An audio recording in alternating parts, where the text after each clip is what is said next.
Good morning, everyone. It's so nice to see you here, and good morning to those who are joining us remotely this morning. It's just a great day. I hope you're enjoying the cooler temperatures as I am. This morning early, it was awfully nice to go outside. A couple of weeks ago, Robin and I, along with our daughter and her family, spent a week at Pawleys Island.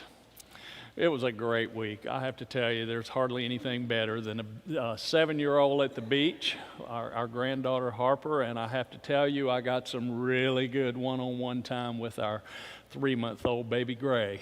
It was just a great, great week.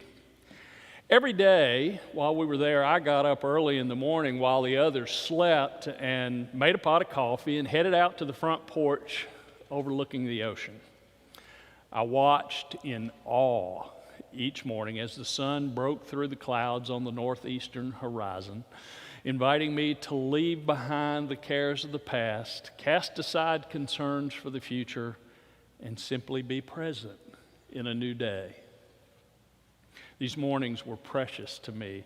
They were precious moments alone with God and precious times just to be.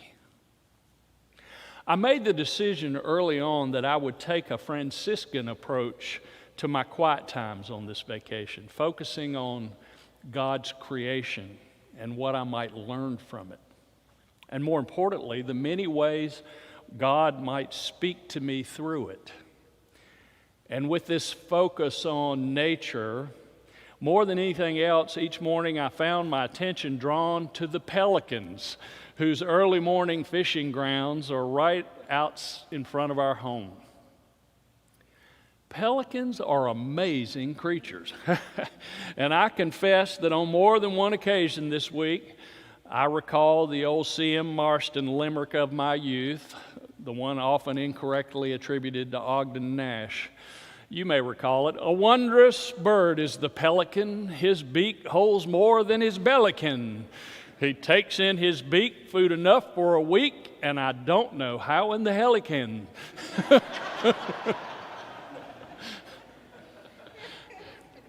I remember the guilty pleasure of my friends and I when we were young as we quoted and requoted this poem, each time whispering the last line lest our parents hear us cussing.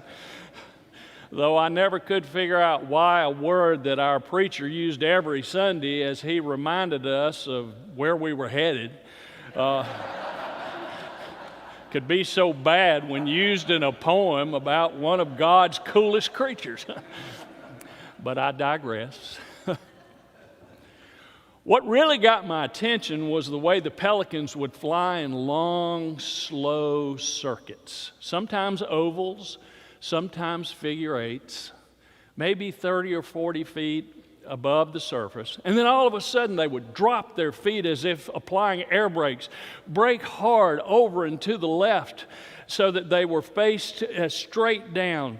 Then they would retract their wings into the perfect W and they would plunge into the water, snagging those fish that were just below the surface. I was mesmerized every morning as pelican after pelican repeated this aerial maneuver.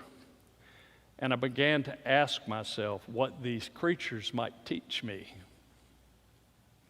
On Wednesday morning, it came to me that from my point of view, as I looked out from my porch, there was nothing but a vast expanse of water whose gray-green surface continued unbroken to the horizon where it met each day with first crimson, then pink, then ultimately deep Carolina blue sky. But that's not how pelicans experience the ocean at all. Whether by nature or by nurture or some combination, pelicans know that even though they may go long periods without seeing anything, just below the surface, their daily sustenance exists. I might go as far as to say, in some way of knowing that makes biological sense, they believe that what they seek is there. And this believing inspires them every day to do the work necessary to get what they crave and they need. In today's gospel, Jesus is asked, what must we do to perform the works of God? And Jesus answered, the work God has given you is to believe in me. Did you catch it? Your work is to believe. And that is the work God has given us, to believe that God took the form of a human and walked among us and became one of us and lives with us still. In my work as a spiritual director, people come most often to visit me when they're experiencing a difficult challenge in their life. Sometimes it's a job loss, sometimes marital discord, sometimes an illness in the family. And while our early conversations center on these very real challenges, eventually we get to the ultimate question. Where is God in all of this? Over and again they say, I'm looking for Jesus and I just can't find him, and I want to know why. Jesus provides the answer in today's text. Do the work. And what is the work? The work is to believe. To know that Jesus is there even when we are having trouble seeing him.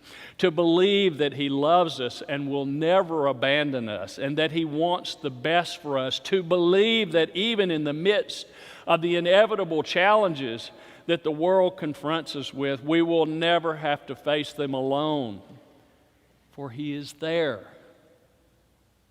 even when we can't see him.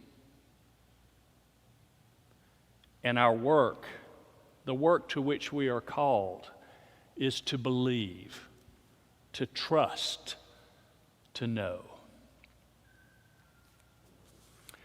Pelicans travel miles and miles every day, often in long repeating patterns, sometimes riding thermal columns thousands of feet in the air, sometimes cruising along just above the water's surface.